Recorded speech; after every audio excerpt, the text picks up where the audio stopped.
It's Nolan.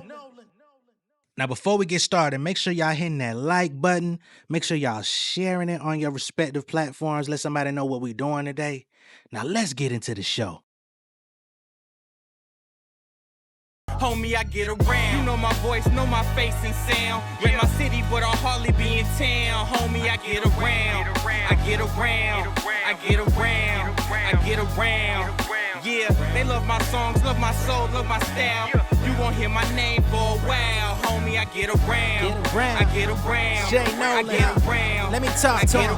Yeah. All over the globe, they been knowing me. Flow potent like coca leaves. In 2012, I signed my first record deal that was overseas. Lost money, made it all back, charging up interest. Put music in some movies, shout out to Gravitas Ventures. My pen is world renowned, serving sounds like a waitress. Straight shots, never chasing. These rappers be too complacent like the underground hove. My blueprint got them tracing. My classroom broadcast Zoom for dissertations. More product than Trader Joe's and Kroger. My joints banging like I'm KG in Minnesota. I move with a different quota. Radio shows and Cali fans in the valley. I'm a East Coast GMC like the Denali. I lost the sauce, but the people found me. They tried to play me, I know they yagging like Robert Downey. Full finger ring with a foreign beauty like cars from Audi. I got the block beat, still producing when they ain't checking for me like Shock G. What's going on, beautiful people? It's the kid J Nolan here. Welcome back to another episode of Inside the Industry, your number one source for music, entertainment, commentary, and breakdowns. Hope everybody's doing well out there, man. I ain't gonna lie, this video here was not on my motherfucking bingo card, dog.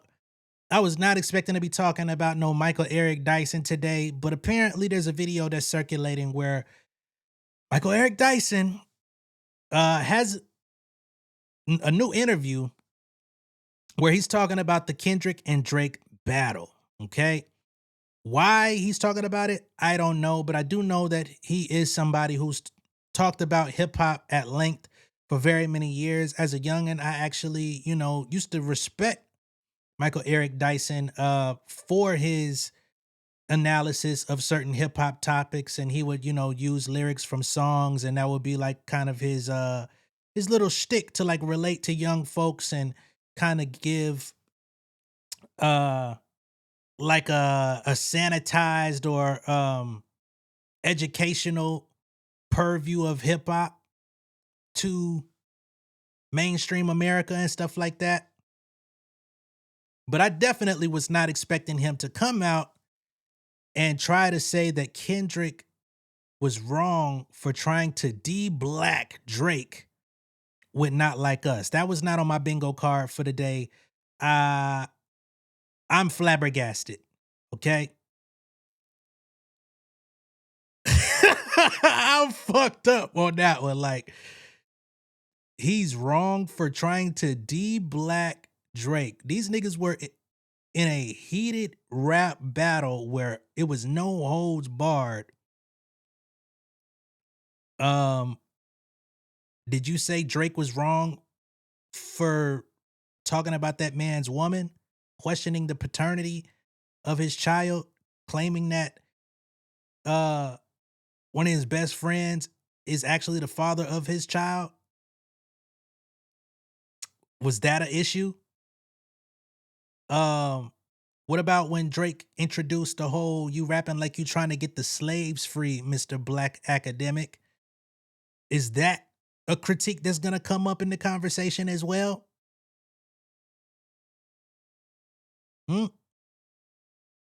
I just want to know.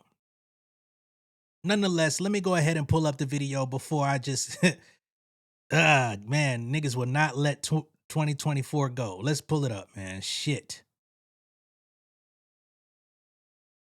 I remember I worked at Fox Sports, and there was a big argument between DeMarco Farr. You remember Brian Cox? Yeah, as DeMarco Farr walked away, we're like, "Are you cool?" And he said to us, "Man, fuck him. He's half." And I was like, "That exists?" Like, there was a whole internal. Oh yeah, Kendrick Lamar and Drake. Most people would acknowledge Kendrick as genius, but not Drake, right? Drake is commercially viable. He's a monster. He sells records. But is he as deep? There's a genius to that, though. Oh, come on, bro. You understand that. Drake is being indicted by Kendrick Lamar, implicitly and explicitly. Not Like Us. The song is the song, whatever you think about it. But the notion itself, big distinction, us versus them. And they're trying to de-black Drake. right? Oh, he's not really black because he grew up in Canada. I grew up in Compton. Bro, you're reducing blackness to Compton? No. Did you not know? No. As a matter of fact, that's not what he's doing. The nigga did not reduce blackness to Compton. What the hell is you talking about, bro? Are you reducing blackness to Compton?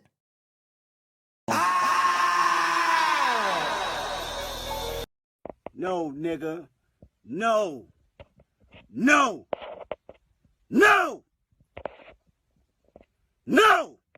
Nigga. No. The fuck are you talking about, bruh? You're reducing blackness to Compton? No, the nigga's actions is what shows his disconnect with blackness. You know what I'm saying? That nigga was out here condemning slang as a damn near grown ass man. You know what I'm saying? Like, come on, bro. It ain't about that, bruh.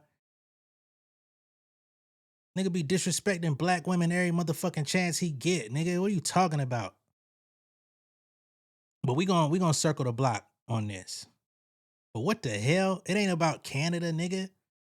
Know that black people fled America going to Canada to escape the iron tyranny of enslavement? And he ain't black. His daddy is black. He went to Memphis every summer. The Memphis Horns fill his music, the first albums Drake made. His grandmama babysat Aretha Franklin. Really? And his uncle is Larry Graham Damn. from Sly and the Family Stone. All valid. What black card he got to show? And on his album Damn, that won the Pulitzer. So you mean to tell me, and I'm not one to even try to de-black Drake, right? Because it's clear he's mixed race. It's clear he's black. It's clear his family comes from a rich history in music. This is something that's been established since Drake came on. Once people actually found out who his people were, that was cemented. He sampled his family on his albums. All that is great. However, you don't get to live off of just your family history and be a motherfucking dickhead. That's not how it works. You know what I'm saying? You can't say, "Oh, I'm good because my grandparents was like that," or I'm good because my granddaddy was a part of this motherfucking Sly and the Family Stone that everybody loves. Okay, nigga, but what about you? What about your actions? What about what the fuck you put out into the world? Are you crazy? Nigga waited till he became damn near 40 years old to start putting pigtails and rocking FUBU. But you want to tell me this nigga legit? Hell no. And this was a rap battle, nigga. You were supposed to attack each other's perceived weaknesses or insecurities or anything. Nigga, what are you talking about? How long did you sit with Family Matters for you to be so critical of Not Like Us? He got that's a 6-minute song that you should be able to slice and dice. But I see no critique of Drake. You just want to hold up this man's blackness, which whatever, do that if you want to do it. But don't do it at Kendrick's expense. Surprise, I like to remind the acolytes of Mr. Lamar that he says, "I ain't black, don't call me black no more," because he was into Black Hebrew stuff. And Drake said, "light skin, but still a dark N-word." So I'm saying, that's your God? Oh my So God. to me, yeah, that still exists. You're not as black as me. You're not as righteous as me. What did he say? You're not a colleague, you're a colonizer. What other figure in black music has ever been called a colonizer? Because he experiments widely with music. Oh my goodness. Kendrick, who put you on tour first? It was a guy named Drake. Not this dude. No. Damn, Mike. You didn't just do that. You didn't just goddamn drink the OV-Ho Kool-Aid. Not in your big age. Oh, fuck, man. I'm highly disappointed, man. This is ugly. This is nasty. This is goddamn stale porridge. Oh my God. So this inability to not only have gratitude for where you came from, but to understand blackness is far deeper. Who put you on, Drake?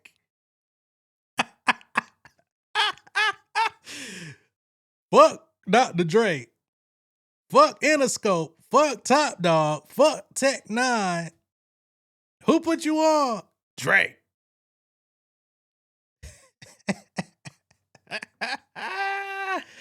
Damn it, man. Fuck my own talent. Fuck my own ability. Fuck my own storytelling.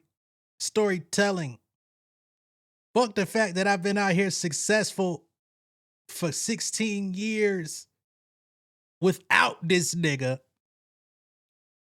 You always gonna look at me through the lens of doing a tour with a nigga. Oh, wow. Wow. Damn, Mike. I can't even say the rest of your motherfucking name. He don't like that not like us shit. And I think I know why. Now, this ain't no disrespect to Mike's family. But word has it, Mr. Mike has a weird case or some weird allegations that might justify why he's siding so heavily with Drake. I hate to do it to you, sir, but something is strange here. So here we are on the Vanderbilt Hustler, and this was 2022 when this was published.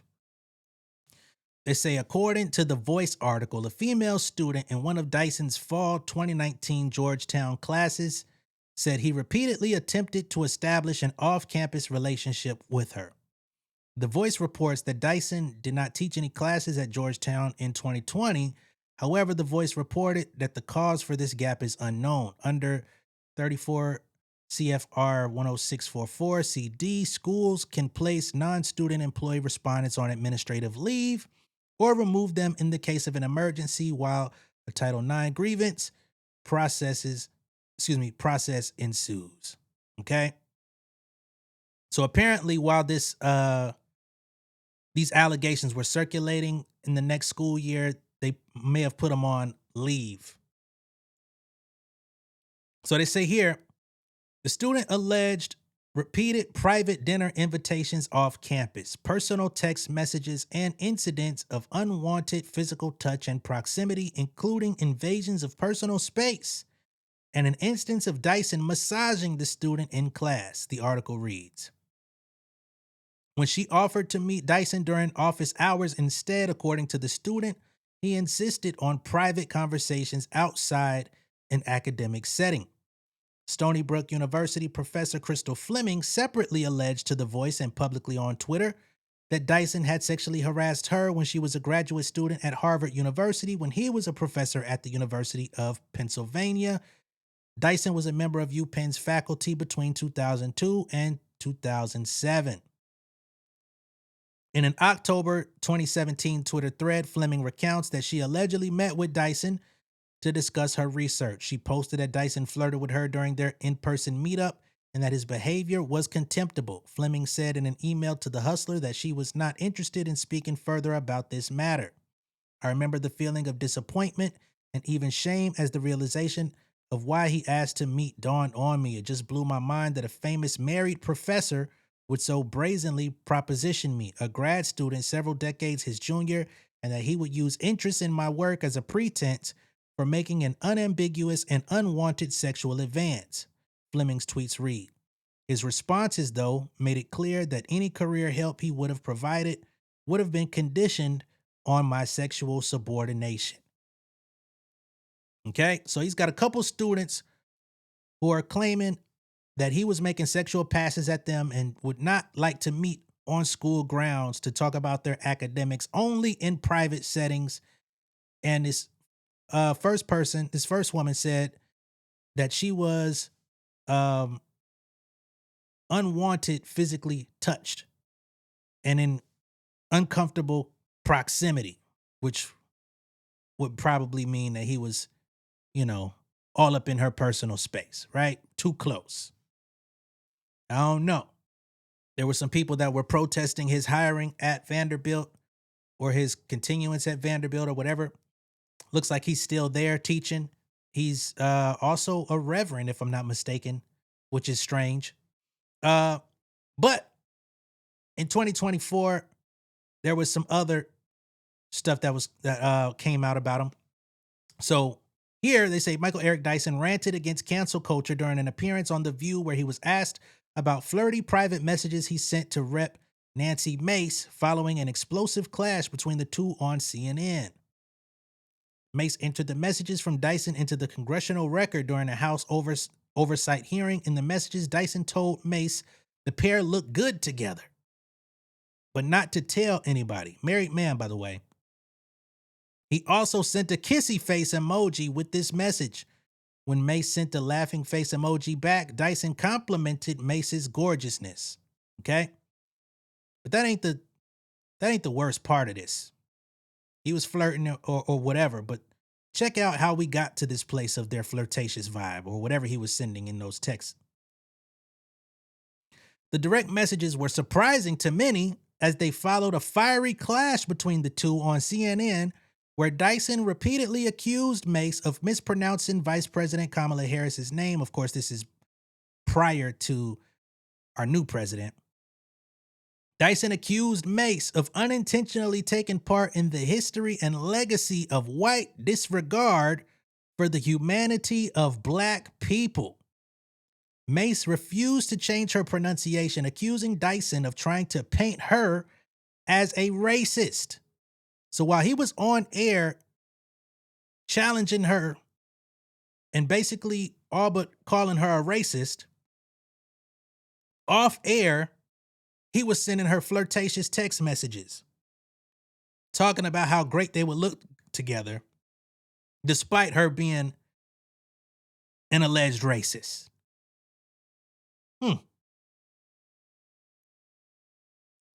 Furthermore, they say on the View, host Alyssa Farah, whatever, they gave him a platform to explain the messages, and none offered pushback as he dismissed them and accused Mace of pushing a racist trope. So there's a quote here. He says, "So because we live in the crazy year 2024, she then later accused you of sending flirty texts, which she then entered the congressional record. Can you clear this up for us?" Professor Griffin asked. He says, "The thing is, let's look at a little background. I'm a preacher, so I know sin. My own and others, right? Nobody's perfect. I saw Whoopi yesterday talk about the fact in regard to Janet Jackson. People make mistakes and we have to acknowledge that." The professor and pastor did not directly acknowledge what his message actually said. He argued the temper has changed over the years and what is okay and say not, on what it is okay to say and not say to a woman, but he does not see a kissy face emoji and complimenting a woman's looks and saying they look good together as flirting. He said he doesn't see that as flirting? What? It don't get more flirtatious than that, goddamn. What? What you could say 20 years ago, you can't say today. Not because you're suddenly wrong, but the temper of the times has changed. So if you acknowledge a woman's beauty and there's a power imbalance, there's a problem there. Peer-to-peer, still cautious, but different. Dyson went on to rant about cancel culture and to say he lied when he called Mace a wonderful woman. Here's another quote. "We're living in a toxic culture where there's a cancel culture. Gotcha. We're not trying to elevate. We're trying to eviscerate. So when it comes to Nancy Mace, you see, I tried to be nice to the woman. I said, you're a wonderful woman. I lied, but I tried to be nice to her. And even when I pointed out to her what the repetition of the misnaming of Kamala Harris would do, she got defensive. Oh, you're calling me a racist. No, he said." Dyson did not call Mace a racist during the CNN exchange, but he since called her a bigot that you flirted with off air. And on Tuesday, he accused her of pushing a racist trope. "I think Shakespeare said the lady doth too much, or in the hood a hit dog will holler. So the point is that this woman has now depended upon, like her inspiration, Donald Trump, a racist trope. The black brute seeks the innocent white woman, and now I'm seeking lasciviously to approach her. I didn't call her names. I acknowledged her humanity," he said. Dyson wrapped up his Mace comments by quoting the Bible to tell white Christians they hate themselves, including Mace. Now, I'm not going to get into all of that. and how he's using God's name and all that stuff. I'm not gonna get into all that. That's interesting within itself. But sexual harassment allegations and a married man trying to flirt with a bigoted white woman from your own words. Very interesting that you're now talking about de-blacking people. I don't know. Sound like you wanted to do some blacking to someone else that seemed to not like your ass. That's too bad, man. Ugh. Ugh, man. So much for the heroes, man. People you grow up seeing on television, hearing them, professors, scholars. They come up off of quoting hip hop, quoting not even just hip hop, but just cultural events. I think he was thrusted into like mainstream acknowledgement off of a book that he wrote based around Malcolm X. All of this different type of stuff. It's just interesting to see where people end up over the years, man. Disappointing. But let me know what y'all think of all this down below in the comments. Be sure to like and share this video. If this is your first time seeing me on YouTube, go ahead and subscribe to the channel, become an insider. If you just joined us, run it back. I'll see y'all in a minute. Peace.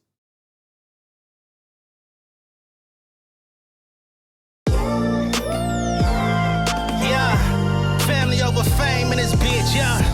The glory of living righteous is setting in. My street knowledge and education's a perfect blend. Young mogul, independent, I've been setting trends. The first one from my family to be faithfully wed.